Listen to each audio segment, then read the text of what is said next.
Hello, this is Dr. Stanley Kim. I'm currently working at Kern Medical Hospital and Clinic.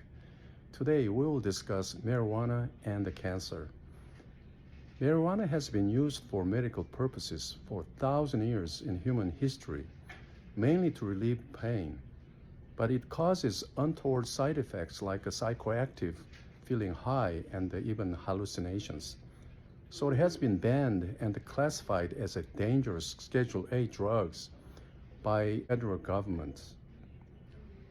But about 20 years ago, its interest has emerged because some research has found beneficial effect in treating certain diseases and conditions, and the many state governments approved the marijuana use for certain medical conditions and even for recreational enjoyments. Now, its use has been exploded.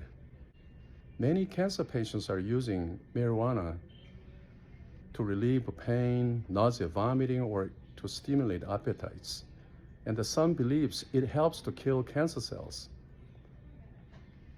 But most oncologists do not endorse marijuana use as a part of cancer therapy because there are no real scientific data and evidence proving its anti-cancer property in the human clinical studies.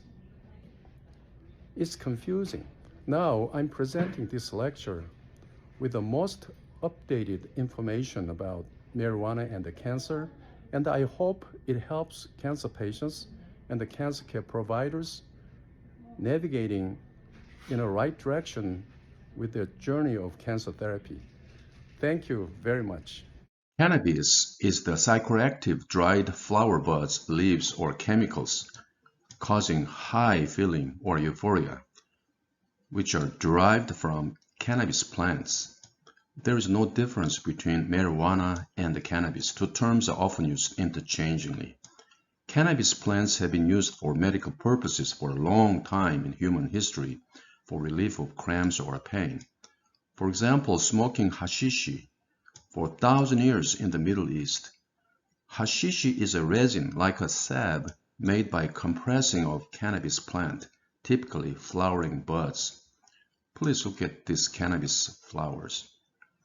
There are over 400 chemical compounds in the cannabis plant, and the key compounds are cannabinoids, highly concentrated in the stalked glandular trichomes located on female flower. Please look at these trichomes. Two main cannabinoids of cannabis are THC and the CBD. THC stands for delta-9 tetrahydrocannabinol, and the CBD cannabidiol. The THC is the one which has psychoactive effect, but not CBD.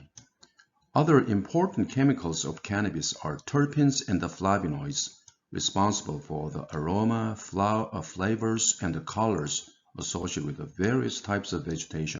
They interact with the cannabinoids.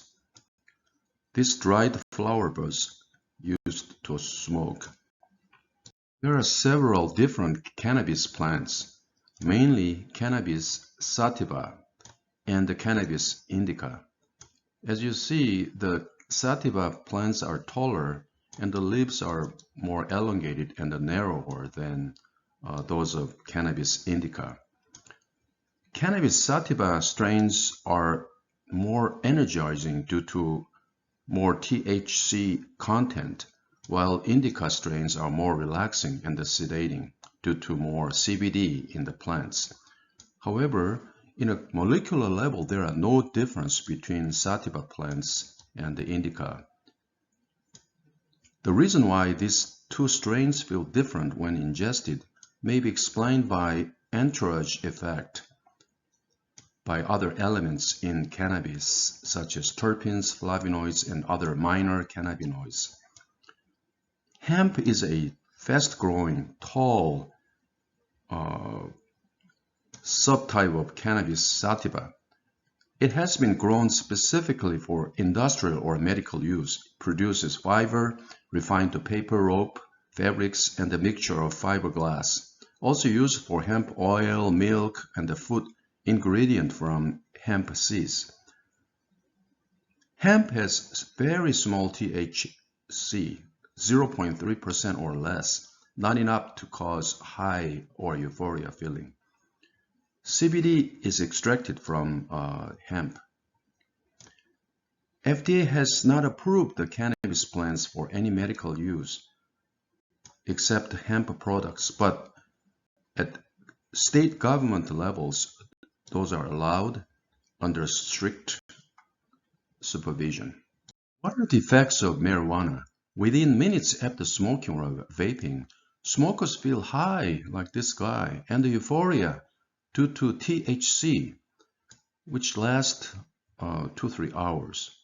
Eating or drinking cannabis takes 30 minutes to 1 hour to effect and lasts longer, 4 to 6 hours. It frequently causes dry mouth, dizziness, drowsiness, and fatigue. Other mental effects include hallucination, delusions, altered sense of color and time, mood change. It impairs short-term memory and the judgment, paranoia, and impaired body movement. Chronic users have a characteristic gait. They don't use the shoulder much, but use more elbow swing, like this guy. What about anxiety? It may decrease at lower dose of THC, but high dose of cannabis increase the anxiety. CBD alone may decrease anxiety.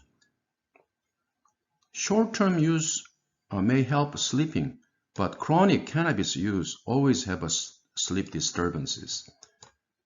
THC reduces REM sleep. We dream during this REM sleep, so they don't have any dream. Does it decrease pain? Many users say yes, but it's more subjective, somewhat controversial. But cannabis have an anti-inflammatory effect, especially CBD. But THC alone doesn't have any anti-inflammatory effect. It relieves the spasms, increases appetite, gaining weight, and suppresses nausea, vomiting. Many studies show acute intoxication results in motor vehicle accidents, so be careful. It increases the heart rate and the blood pressure immediately after use, but at higher dose, it dilates the blood vessels, lowering blood pressure. So be careful when using blood pressure medicine. It increases the surgery complications. So the chronic cannabis user must tell the surgeon or anesthesiologist. It increases the risk of myocardial infarction, especially within 1 hour after use. Increase the risk of stroke, acute kidney injury. It can cause shortness of breath, increase the risk of blood clots and infection during or after surgery. It always will very frequently cause bloodshot eyes. It lowers the body temperature. They feel kind of chilly. It lowers the blood sugar, but some say it can be used to control the diabetes, but remember it increased appetite and the gaining weight, so blood sugar may fluctuate. THC decreases the intraocular pressure, so it may help the glaucoma, but CBD increases intraocular pressure, aggravating glaucoma. So THC may help, CBD aggravates. CBG, cannabigerol, has antibacterial effects against the MRSA, methicillin-resistant Staphylococcus aureus, and other multi-drug resistant bacteria. I believe that a company is exploring this antibacterial effect. Let's discuss long-term adverse effects of marijuana. Smoking marijuana heavily in young ages lowers the IQ, which does not recover even after quitting marijuana as adults. It also increased the risk of dropping out of school, accident, and injuries. Struggling in school. Marijuana use during or after pregnancy can affect babies, lower birth weight, behavioral problems, attention deficits, memory, and the problem-solving issues. And the THC in breast milk affects the baby's brain negatively. So during pregnancy or nursing, cannabis use is strongly avoided. Mental disorders by THC, which likely increase the risk of developing schizophrenia and other psychosis. Symptoms of bipolar disorders may increase the risk of social anxiety disorder, and the heavy users are more likely to increase the thoughts of suicide.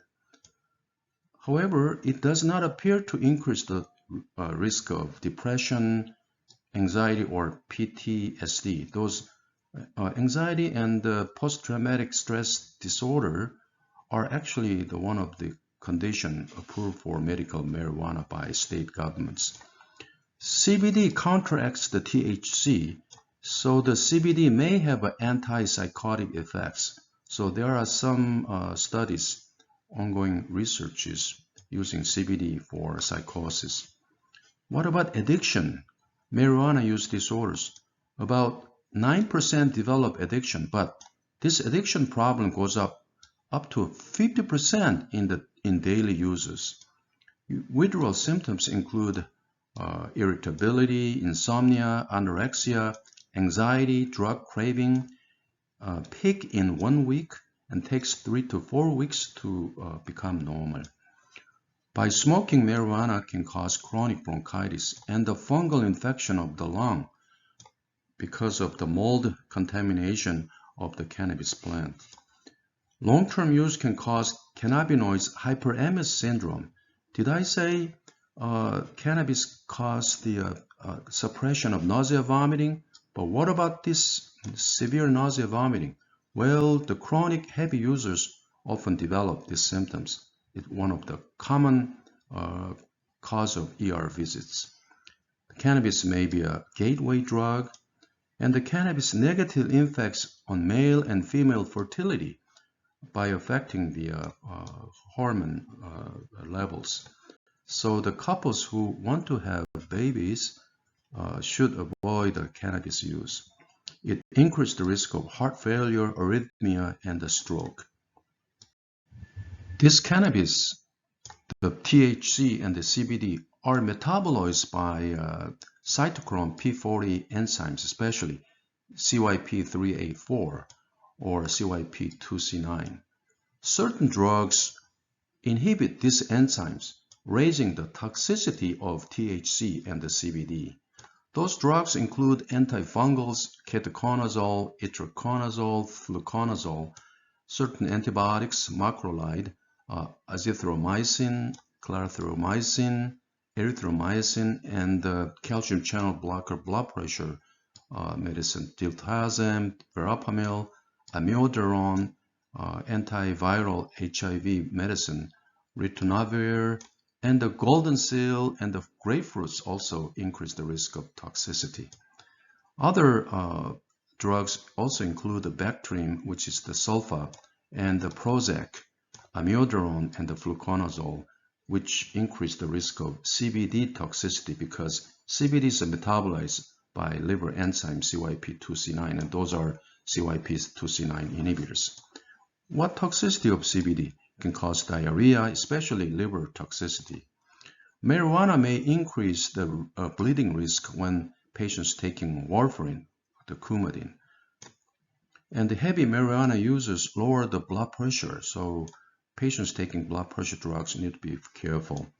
Additive effects when marijuana is combined with sympathomimetics like ephedrine, decongestions can cause tachycardia, hypertension, or with the CNS depressants like alcohol, opioids can cause severe drowsiness and ataxia, or with the tranquilizers or sedatives like Valium, lorazepam, severe drowsiness, etc.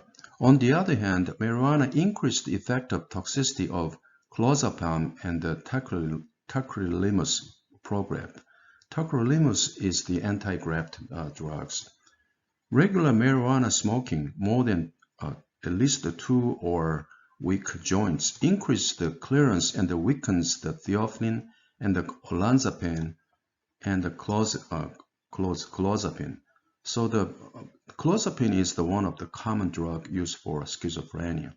So when they use the marijuana, it weakened the clozapine. So when they stop the marijuana, the clozapine effects rebound. So you have to be careful. However, another study showed that THC did not influence the neurobehavioral effects of clozapine. However, CBD did not affect the clozapine level. It's more THC. Important, cannabis affects cancer immunotherapy. When they use the cannabis during immunotherapy for cancer, it actually shortened the survival. It's making the worse prognosis, so have to be avoided. Although marijuana has been used for 1,000 years, it's not until recently when the key compounds THC, CBD, and cannabinoid receptors, CB1-2 receptors, were discovered. CBD by Roger Adams at University of Illinois, 1940, and the THC by Raphael Mechoulam in Israel, 1964. We are sorry that Professor Mechoulam passed away last year. Over 100 minor phytocannabinoids like CBG, CBN, THCVs, etc. were found thereafter. How these compounds take effects? Mostly by binding cannabinoid receptors. There are 2 cannabinoid receptors, CB1 and the CB2 receptor. In 1988, Ellen Hewlett at St. Louis University and her graduate student Devane first discovered a cannabinoid receptor in the rat brain, which reversibly binds THC and the CBD. And they cloned the CB1 receptor in 1990.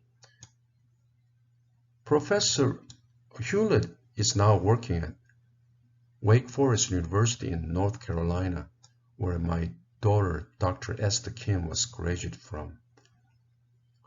In 1993, CB2 receptor was found by Sean Monroe in Cambridge, UK. Those are G-protein coupled receptors located on the cell membrane and that transduce extracellular signals into key physiological effects. Please look at these pictures. CB1 receptors are mainly expressed in the brain and the spinal cord, and the other peripheral tissues like peripheral nerves, heart, liver, and fat cells. THC binds CB1 receptor, resulting in psychoactive effects because CB1 receptors are mainly in the brain. What about CBD? CBD doesn't bind CB1 or CB2 receptors. We don't know exactly how it works. So CBD doesn't cause psychoactive effects. CB2 receptors are mainly in the peripheral tissues, immune cells, hematopoietic cells in the bone marrow, intestine, heart, lung, kidney, bone, eyes, skin, reproductive organs, and the microglia in the brain, and fat cells. You know, it takes several weeks to have a negative cannabis marijuana drug test because those cannabis bound to the cannabis receptors on the fat cells take several weeks to be mobilized and eliminated. Why we have a CB1 and the CB2 receptors? To use the marijuana? No way. It's because we also have our own endogenous cannabinoids. There are 2 endocannabinoids were discovered, anandamide and the 2-arachidonyl glycerol, 2-AG. Professor Metcalfe discovered the anandamide in 1992 and the 2-AG in 1995. Dr. Sugiura in Japan also discovered 2-AG separately in 1995. Those anandamide and the 2-AG bind the CB1 and the CB2 receptors.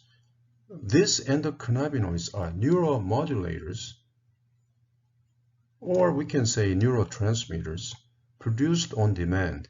Binding to cannabinoid receptors activates the endocannabinoid system, which we'll discuss later, to regulate body functions for homeostasis.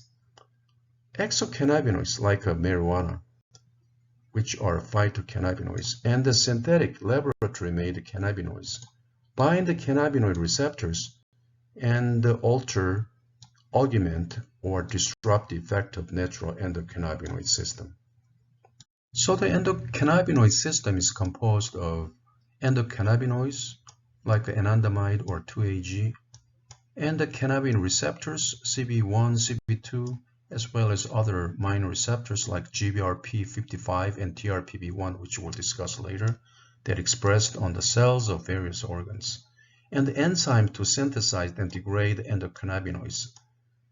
Anandamide is mainly degraded by fatty acid amide hydrolase and the 2-AG by monoacylglycerol-lipase. This enzyme is important in regulating endocannabinoid system. For example, monoacylglycerol-lipase inhibitor will block the degradation of 2-AG, which in turn raise the level of 2-AG in the cells. Now, I'd like to explain how this endocannabinoid system works. Please look at these pictures. The first one. Look at these toes. When the toes got injured or infected, this pain signal will be delivered all the way to the brain, not by non-stop pathway. It involves the two neurons, presynaptic neuron and the postsynaptic neurons. The first neuron ends at the spinal cord. Those are mainly pain C fibers. At the end, it's a synapse here. Those pain signal has to be relayed to the postsynaptic neuron and delivered to the brain by the neurotransmitter functions. Please look at the second picture. Neurotransmitters are synthesized and released from the presynaptic neuron and goes to the postsynaptic neuron by binding the receptors on the surface of postsynaptic neurons. Neurotransmitters binding to the receptors here activates the receptor and generate the pain signal, which will be delivered to the brain. The activation of these neurotransmitter receptors stimulate the synthesis and the release of endocannabinoids. Please look at the second picture here. So the activation of transmitter receptors on the surface of postsynaptic neuron stimulate the synthesis and the release of endocannabinoids like anandamide or 2-AG. Where do they go? They go to the CB1 and the CB2 receptors on the surface of presynaptic neuron. So it's a retrograde system. It goes back. What do they do? The activation of CB1 and the CB2 actually inhibits the synthesis and the release of neurotransmitter. So it's kind of a negative feedback system. So whole this endocannabinoid system is a retrograde system regulating cell functions like a motor activity, learning, appetite, pain, sensation, emotion, sleep, inflammatory and immune response, GI function, hormone functions. The exogenous cannabinoids like marijuana or synthetic cannabinoids also take effects by binding cannabinoid receptors. Please look at this picture again. Look at this part. THC, it binds the CB1 receptors and generate the psychoactive effects. But CBD exert CBD does not bind the cannabinoid receptors, has no psychoactive property. In fact, the CBD exerts mild antagonist effect against the CB1 as a negative allosteric modulator of CB1. We studied the cannabinoid receptors, mainly CB1 and the CB2, but there are other minor receptors. One of them is GPR55. G-protein coupled receptor 55 is another cannabinoid receptor often called CB receptor 3, number 3, CB3. Widely expressed in the nerve cells, small intestine, bone, pancreatic beta cells, secreting insulins, and the blood cells like a monocyte and the NK cells. It has a pro-inflammatory property. It releases the cytokines and cause inflammation. So its antagonist may be used to treat the neuroinflammatory disorders like Alzheimer's disease, Parkinson's disease, multiple sclerosis. As a matter of fact, the antagonist of GPR55, which is CBD, is used to treat the multiple sclerosis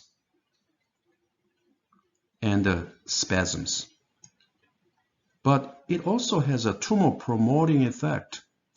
In other words, it's a carcinogenic, it acts as a carcinogenic oncogen, especially in the colorectal cancer,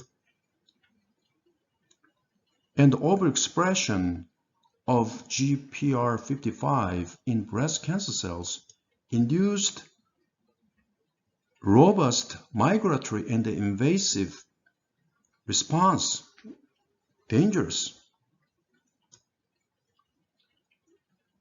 And the agonist is a THC at the low concentration. And the CBD is antagonist against this tumor promoting property. So CBD has an anti-tumor effect partially due to blocking this GPR55, which has carcinogenic properties. Transient receptor potential valenoid 1 and 2, TRPV1 and the TRPV2 are other cannabinoid receptors. Especially TRPV1 was discovered as a heat-activated ion channel in pain pathway. Dr. Julius was awarded Nobel Prize for this discovery of TRPV families, predominantly found in the neurons and the immune cells, heart, vascular smooth muscles. It is also called as a capsaicin receptor because it's activated by capsaicin. Main functions are sensation of heat and pain and the body temperature maintenance. Activation of TRPV1 leads to a painful burning sensations. And activation mediates anti-emetic effect. It suppresses the nausea, vomiting.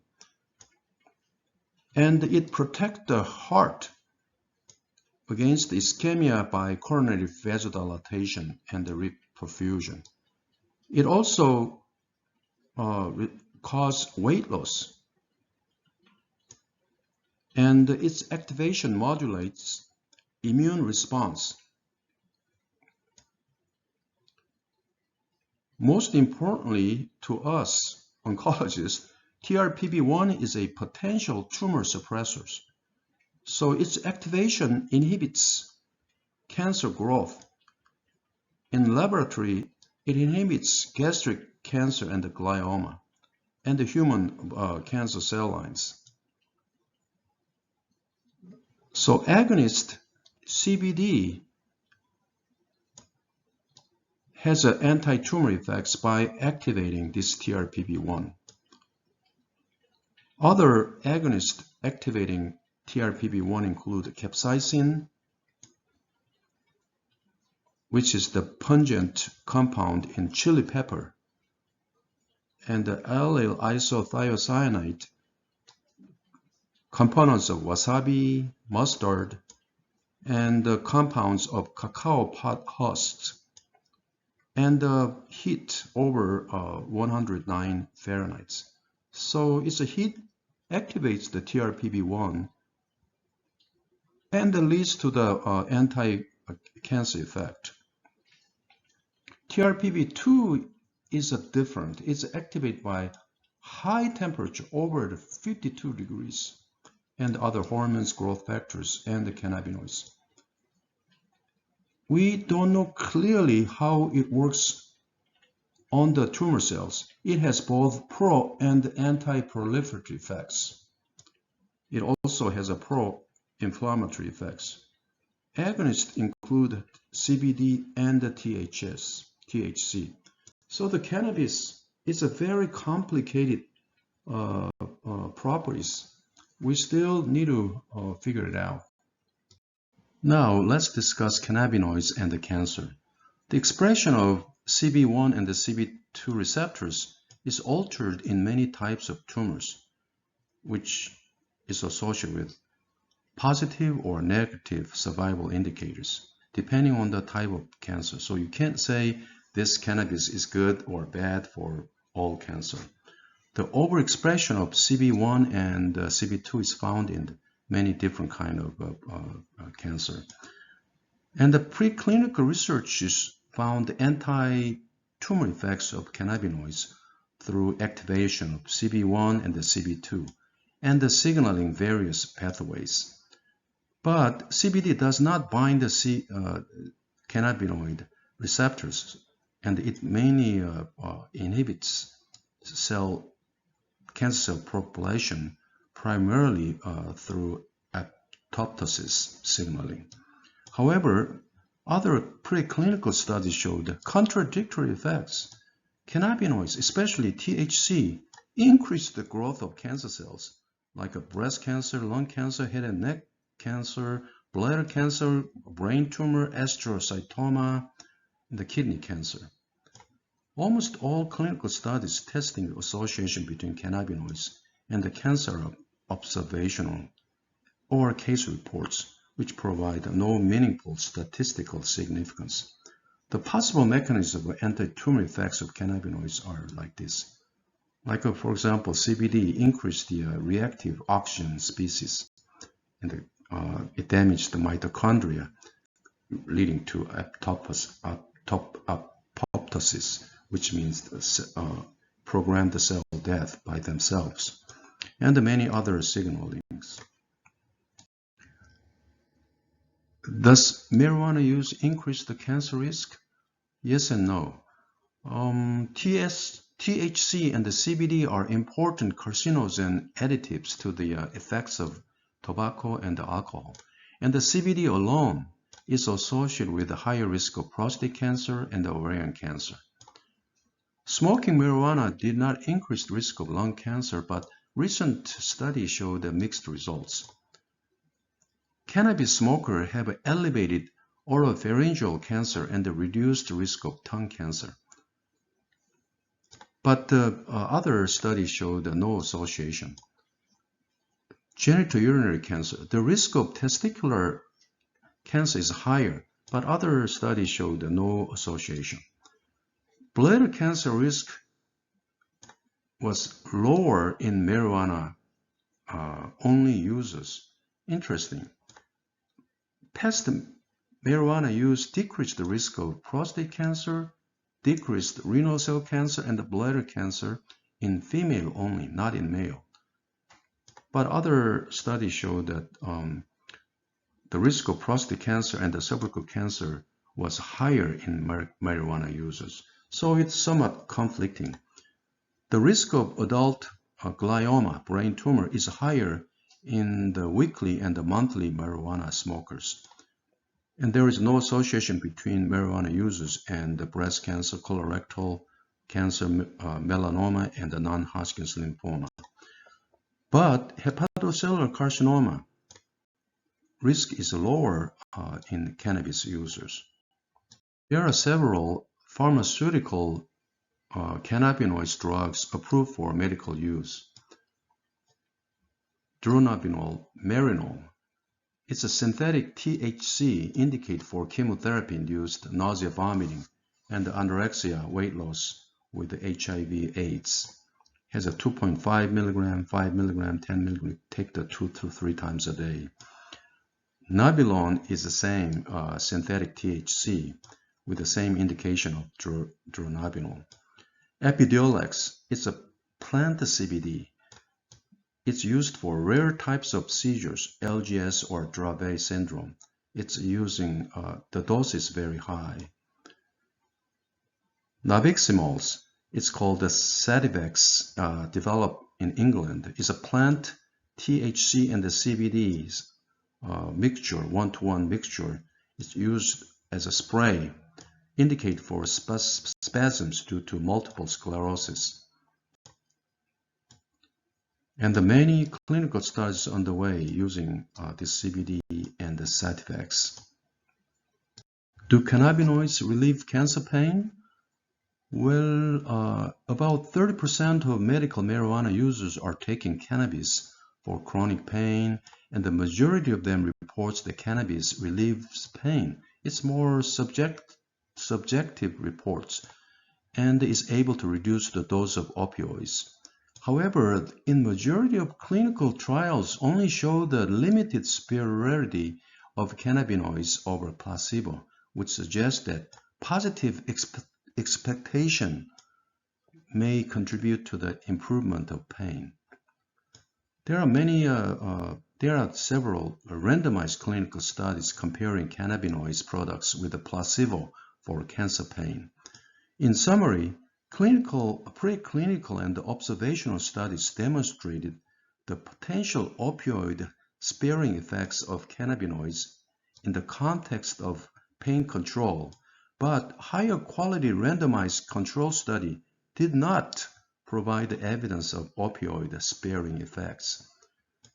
After analyzing 34 systemic reviews and the randomized trials, Multinational Association of Supportive Care in Cancer, MASCC, recommended against the use of cannabinoids as an adjunct analgesic for cancer pain.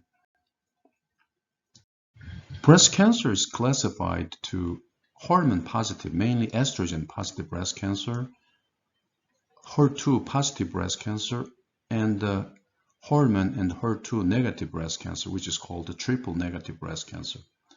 And the estrogen positive breast cancer is the most common, accounting for about 65 to 70% of all.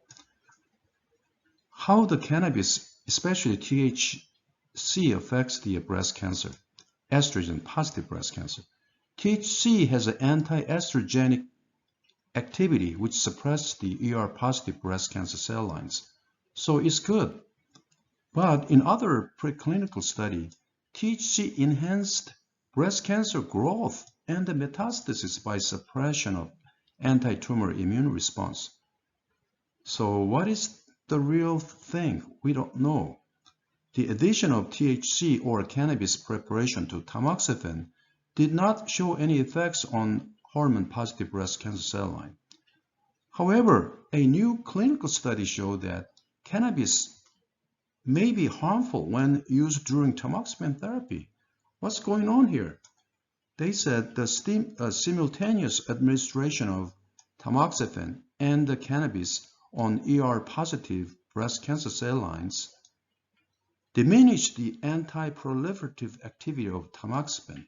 In other words, it weakened the tamoxifen, which was more evident when combined with a recreational cannabis formulation. Whoa!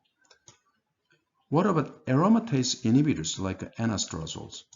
Aromatase inhibitors decreased estrogen level in postmenopausal women, so we use it very frequently.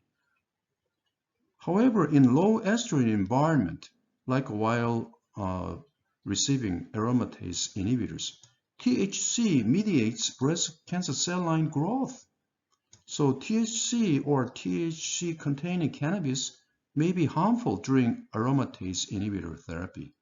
But these are preclinical laboratory or animal studies. We don't know in human. What about CBD? CBD suppresses estrogen level by inhibiting aromatase. So it's good for hormone-positive breast cancer. And the CBD appears to be safer when used with the hormone therapy, like a tamoxifen or aromatase inhibitor. And the addition of CBD to tamoxifen has an additive negative effects on cell viability in ER-positive breast cell line. It's good. However, CBD at 40 milligram a day changed the pharmacodynamics of tamoxifen by inhibiting CYP3A4 and CYP2DG enzyme, which may weaken the anti-tumor effect of tamoxifen. So the CBD 40 milligram a day may weaken the tamoxifen, so it's no good. But there is no clinical studies has proven benefits or harmful effect of CBD in human. Triple negative breast cancer means the breast cancer having no negative estrogen receptor, progesterone receptor, and HER2. It accounts for about 15% of all breast cancer. We studied that THC enhanced the breast cancer growth and metastasis on estrogen-positive breast cancer cell line. Same thing on triple-negative breast cancer. So THC may be harmful in both triple-negative breast cancer and ER-positive breast cancer. But again, it's more preclinical laboratory results, not the real human test results. CBD exerts anti-proliferative effects on triple-negative cell line. When CBD was used with the chemo drugs, it possesses a protective action against the cytotoxic effect of chemotherapy. CBD did not attenuate the effect of standard treatment of triple-negative breast cancer. Anandamide, a endogenous cannabinoid, which is a CBD1 receptor agonist, inhibits triple-negative breast cancer cell lines. So CBD1 activation might represent a novel therapeutic strategy. Co-activation of CB1 and the CB2 receptors by synthetic cannabinoids show the cytotoxic effects on breast cancer cell models. On the other hand, CB1 antagonists also inhibit the breast cancer cell lines. In triple-negative and the ER-positive breast cancer, TRPV2 overexpression is associated with a better prognosis, so it may be used as a prognostic factor.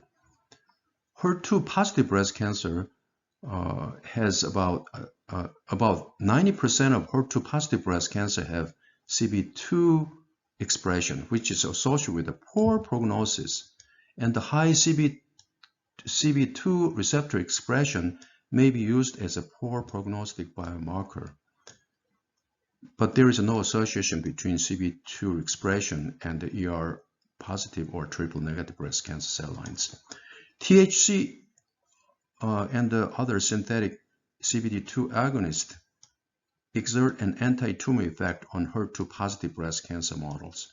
CBD did not attenuate the effect of standard therapeutics like trastuzumab, Herceptin, and cisplatin in HER2-positive and the triple-negative cell line. Now, prostate cancer. A study revealed that 23% of prostate cancer patients use the cannabis containing THC, and they believe that cannabis may help to treat side effects of hormone therapy. The users were younger and they had a lower testosterone level than non-users. Low testosterone level is beneficial in prostate cancer therapy. CB1 and the CB2 receptors are overexpressed in prostate cancer, and the CB1 overexpression is associated with a high Gleason score and increased metastasis, which means poor prognosis. Please look at these pictures. In low-grade, low Gleason score prostate cancer, the CB1 receptor and the CB2 receptor expression is not that much. But in high-grade, high Gleason score prostate cancer, CB1 receptor expression is very strong and evident here than CB2 receptors. In a study showed that when the cannabis sativa extract, CBD, and the cisplatin chemotherapy was treated on prostate cancer cell lines, all these compounds induced anti-cancer effects. But when those three compounds treated to xenograft mouse animal models, CBD and the cisplatin inhibited tumor growth, but not the cannabis sativa extract. It has no effect. So the CBD rather than cannabis sativa extract may play a role in the prostate cancer therapy. It's a very recent finding. TRPV2 promotes invasion, and TRPV2 overexpression characterized castration-resistant phenotypes, which means poor prognosis. And the CBD decreased the viability of prostate cancer cell lines. It's good by 37% in induced programmed cell death by various mechanisms. The first human clinical study with a high-dose CBD, Epidiolex, 800 milligrams a day, was given to the patients with a biochemical recurrent prostate cancer for 12 weeks, 3 months, showed that 88% had a stable disease without any PSA changes. And the 5% had a partial response and the 5% progression. But there is no changes in testosterone levels. The toxicity was mainly diarrhea and the nausea, fatigue, but mostly mild. Bladder cancer. Cannabis use may lower the risk of bladder cancer, but the protective effect is only seen in females in a study. CBD programmed the cell death of bladder cancer cell line. Is good. Treatment with the CBD or CBC along with the THC from cannabis sativa extract led to cell cycle arrest and the programmed death of bladder cancer cell lines. Canflavin a flavonoid compound from cannabis, showed a synergistic cytotoxic effect in bladder cancer cell line when treated with other cannabinoids like a CBD or THC and the chemotherapy drugs. CBD and the THC display the synergistic property with other cannabinoids like a CBC and the CBV. But the individual cannabinoids, CBD's THC, may be sufficient to reduce cell viability of bladder cancer cell line. However, combination of cannabinoids, all the CBD, THC, CBC, CBV, with the gemcitabine and cisplatin chemotherapy induced additive and the synergistic effects. But at certain concentration of CBD, combination of CBD with the chemo drug result in antagonistic effects. So it weakened the chemo drugs, certain concentration of CBD. Overexpression of TRPV2 is observed in high-grade urothelial cancers, and the activation of TRPV2 decreased proliferation of bladder cancer cell line, but promoted invasion and the metastasis of bladder cancer cell line. It's kind of a little bit confusing. Marijuana use may lower the risk of renal cell carcinoma, but in females only, not in males. In clear cell renal cell carcinoma, which is the most common type, CBD1 is down-regulated, but CB2 was completely absent. In an observational human study, out of 411 renal cell carcinoma patients on systemic therapy, 30% were users of marijuana and or CBD oil, and that there is no benefit or harm was seen. The real human study, phase 2B randomized placebo-controlled double-blind study using CBD oil for relief of symptoms in advanced cancer, including renal cell carcinoma, showed that CBD oil did not add value to the reduction in symptoms. Cannabinoid research on brain tumor is quite active. Both CB1 and the CB2 receptors are overexpressed in gliomas. CB1 overexpression is associated with the low-grade gliomas and the CB2 in high-grade gliomas. So CB2 activation by a CB2 agonist induced a regression of high-grade glioma in mice. Similarly, CB1 activation by CB1 agonist showed the anti-tumor effects on pediatric low-grade gliomas. In glioblastoma, TRPV2 overexpression associated with poor survival, and the preclinical study found anti-tumor effects of THC combined with the CBD. CBD induced a robust increase in intracellular ROS, which is the toxic oxygen molecule, reactive oxygen species, which led to inhibition of cancer cell and improved the survival of glioma stem cell bearing mice. So it's good. However, a subset of glioma stem cells successfully adopted and which led to tumor regrowth. So CBD was effective, but only for temporarily. Intracranial infusion of THC solution directly into the tumor cavities after tumor resection showed some benefit. Tumor response was seen in 2 patients out of 9 patients, and they lived for about 1 year. Normally, tumor regression means the survival only like 4 or 5 months, but they lived for 1 year. A little bit better.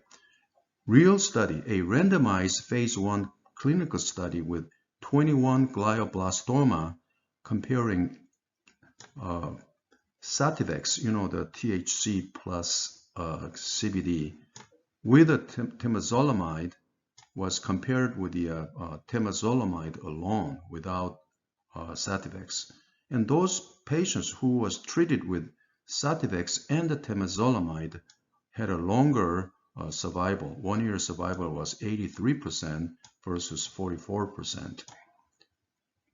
But this study didn't consider the MGMT status. MGMT methylation means good response to the temozolomide. So the now new studies has initiated lately, and we will have these results maybe in 2-3 years. Lung cancer is one of the most common cancer type, and the high CB1 and CB2 and the combination of CB1 CB2 expression in non-small cell lung cancer is associated with increased survival.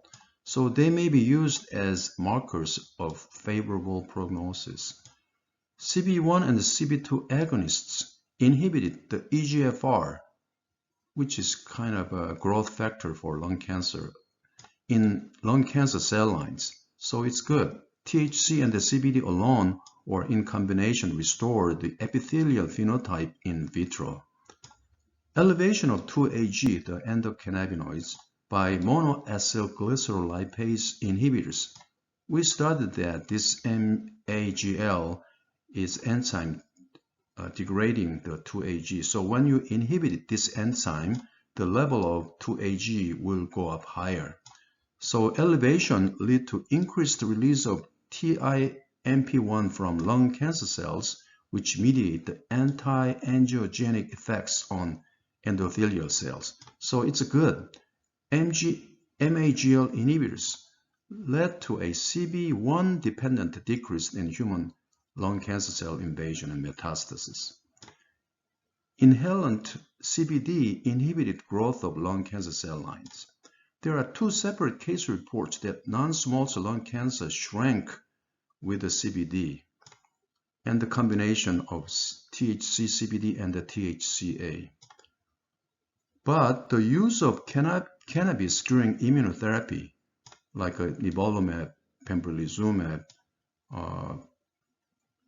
worsened overall survival. It should be avoided. It's due to an anti-inflammatory effects of cannabis, which may decrease the response to immune checkpoint inhibitors. And the cannabis consumption used by cancer patients, 102 stage 4 various type of cancer, during immunotherapy correlates with a poor clinical outcome. Also is associated with the reduced immune-related adverse effects because it is anti-inflammatory, has an anti-inflammatory property in patients with melanoma, renal cell carcinoma, and the non-small cell lung cancer who were treated with nivolumab due to immunosuppressive effect of cannabis.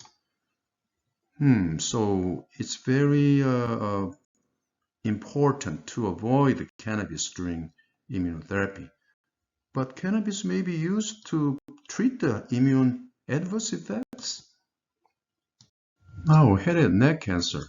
CBD showed anti-cancer effects on head and neck squamous cell cancer cells in vitro and in animal studies. CBD combined with the chemotherapy enhanced the efficacy of chemotherapy drugs. It's good. CBD with either THC or CBC in a ratio of 2 to 1 was more effective than CBD alone in inhibiting head and neck cancer squamous cell lines. However, THC and other synthetic CB1 agonists promote progression of HPV-positive squamous cell lung cancer. So HPV-positive head and neck cancers are more common nowadays, and the THC and those cannabis may be harmful, so be careful.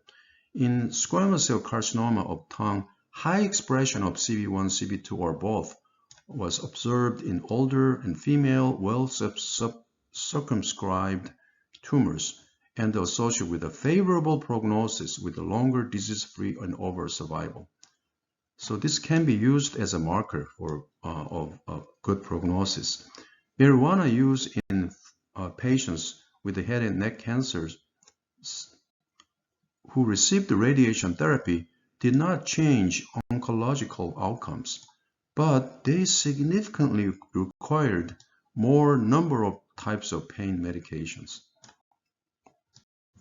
Cannabinoid research on pancreatic cancer is also quite active. Pancreatic cancer cells express CB1 and the CB2. CB2 activation, not the CB1, by cannabinoids induced apoptosis of pancreatic cancer cell lines in vitro and exert a remarkable growth inhibiting effects in vivo animal models. But other studies showed both CB1 and the CB2 agonist inhibited proliferation and invasion of pancreatic cancer cell line.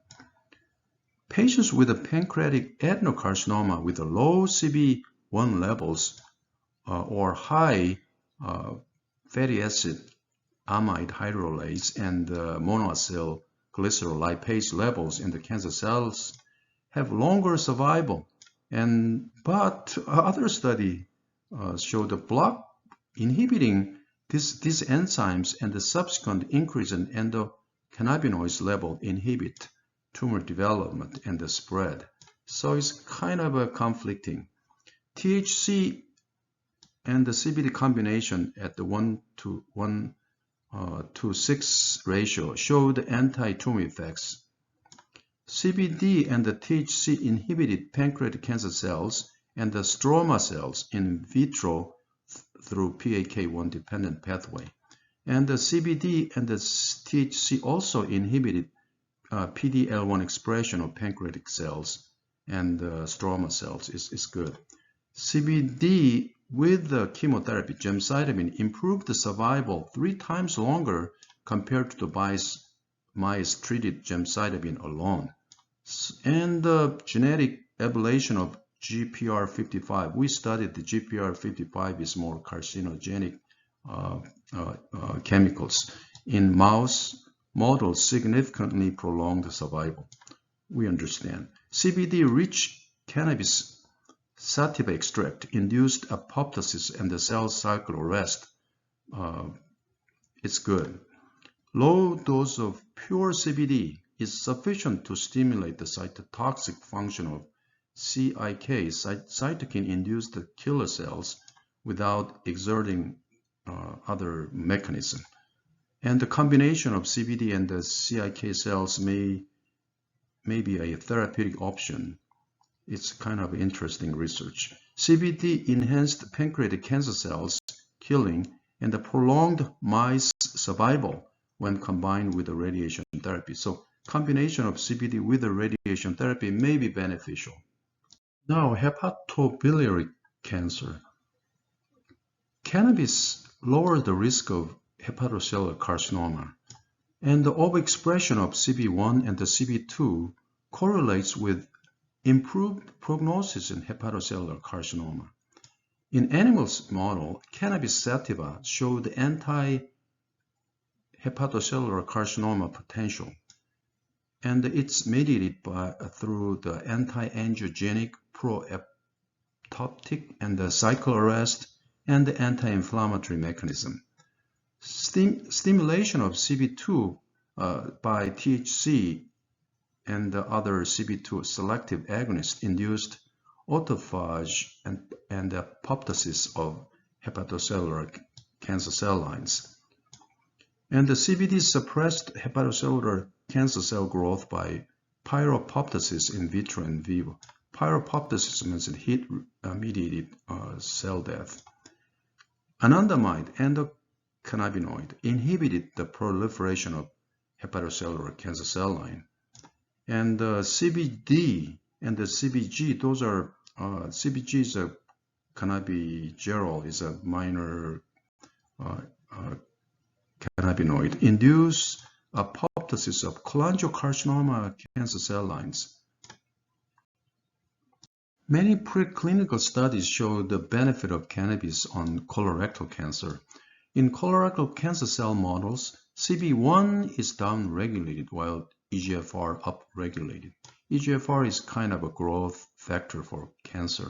The activation of CB1 suppresses the cancer cell growth.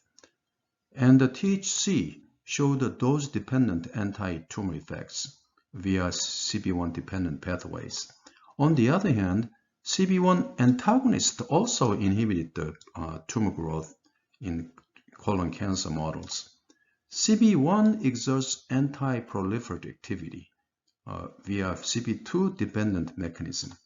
And interestingly, CBD induced apoptosis of colon cancer cells and inhibits proliferation, migration, and the invasion of colorectal cells in a dose or time-dependent manner in vitro in experiments. The size of xenograft tumor in the animal model decreased after CBD treatments. Quite a new finding. CBD induced cell cycle arrest and apoptosis in human gastric cell lines in laboratory. And esophageal squamous cell cancer, TRPV overexpression is associated with a poor prognosis. Now, gynecological cancers. CBD suppresses growth of ovarian cancer cell line and enhances the effect of chemotherapy. But CBD alone is associated with a higher risk of ovarian cancer. In endometrial cancer, CBD inhibited endometrial cancer cell lines at a high concentration, but THC did not show any anti-cancer effect on endometrial cancer. In cervical cancer, CBD inhibited invasion of cervical cancer cell lines.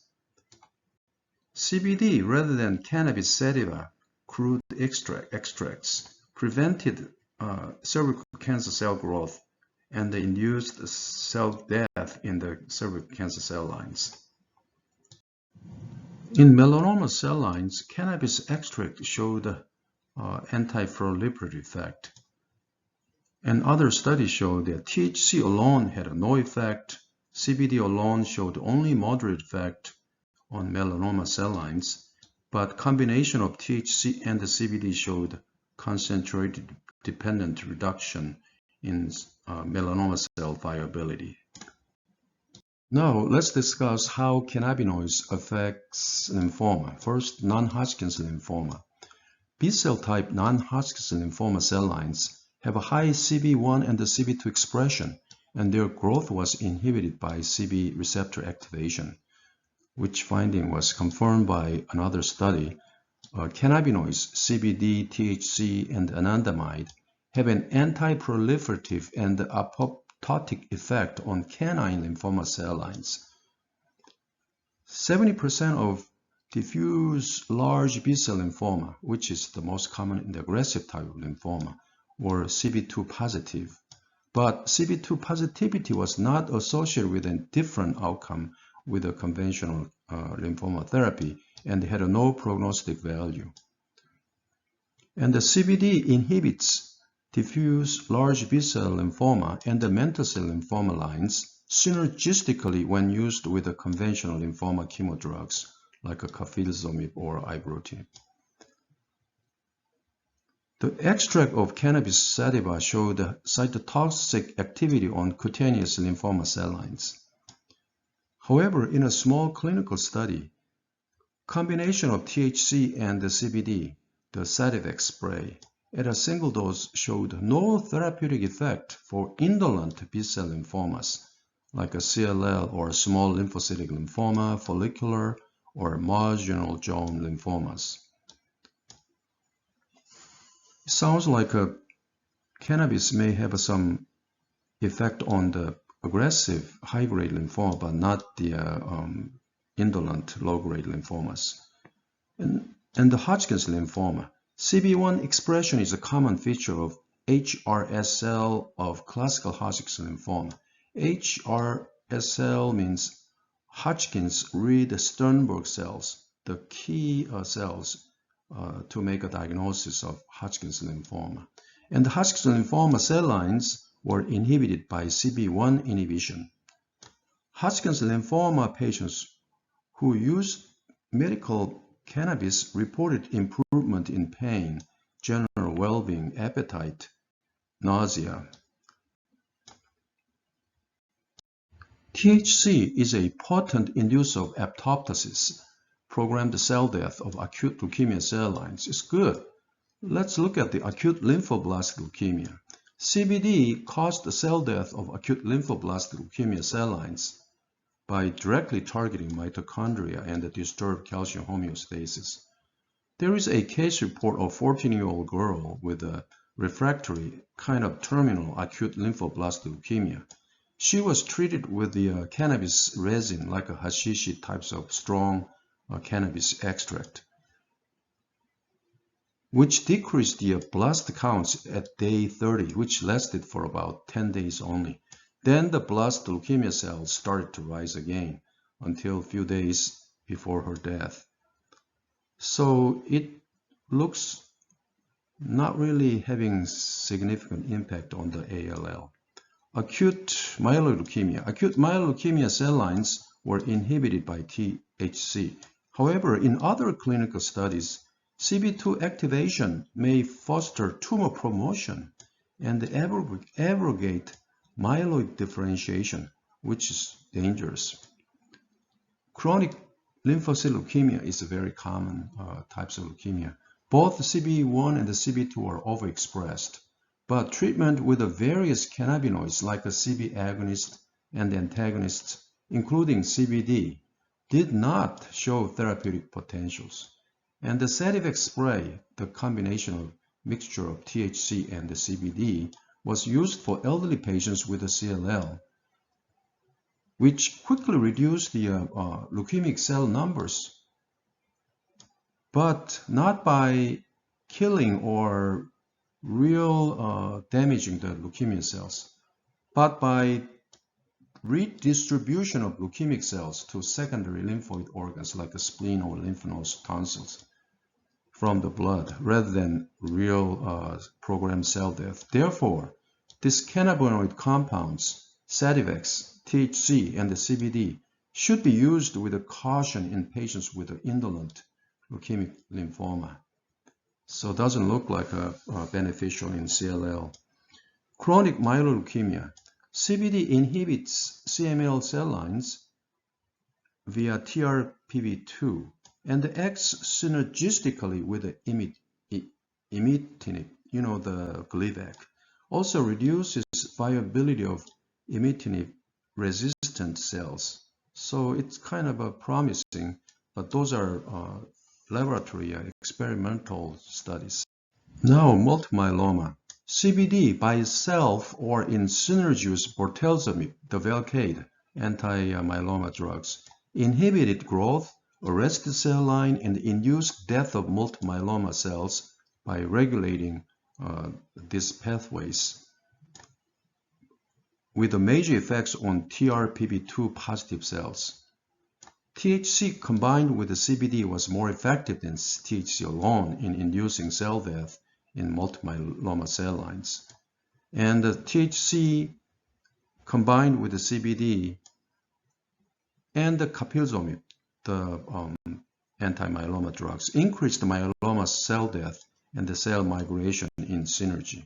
It has some potential. For the past 1 hour, we have studied about cannabis and the cannabis effects on various cancer types extensively. What do you think? These are my thoughts about cannabis use for cancer patients.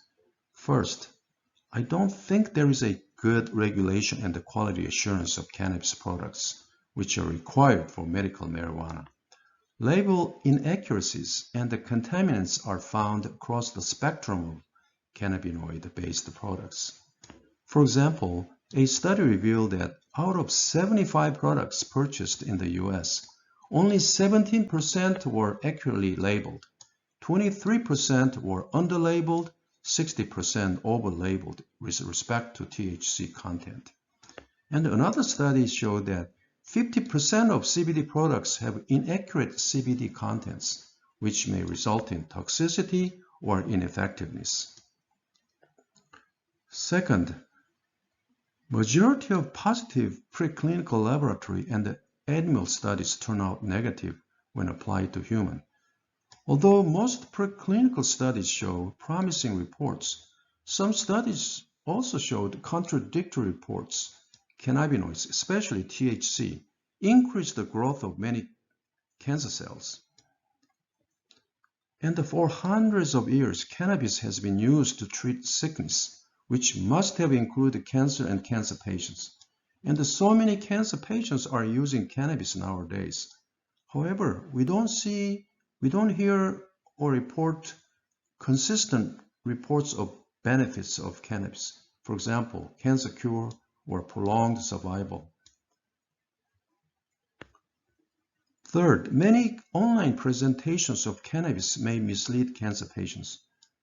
Online cannabis speakers should disclose their affiliation or connection with the cannabis industry or business. Fourth, cannabinoids may be useful for palliative care, of course, to relieve some subjectively pain, nausea, vomiting. But its side effect and the drug interaction cannot be ignored. Fifth, expression of cannabinoid receptors like a CB1, CB2, TRPV2 expression may be used clinically as a prognostic biomarker of various cancer types. We studied some cancer types have a high expression of certain CB cannabinoid receptors, which may affect their prognosis favorably or negatively. And they may be useful for diagnosis of certain cancer types. Lastly, well-structured randomized clinical studies are required prior to cannabinoids becoming a recognized therapeutic option for cancer patients. Now, we asked the 3 blind persons about elephant. One girl said, elephant is like a snake after she touched the elephant nose. Another guy said, it's like a trees after he touched the strong legs. And then the other guy, oh, it's a rope after he touched the tails. Whenever I'm in an uncertain situation, I always think about a Bible verse that Jesus told his disciples, I'm sending you out like a sheep among wolves. Therefore be as shrewd as snakes and as innocent as doves. We'll have to be shrewd and innocent when we deal with this cannabis medicine. Thank you for watching.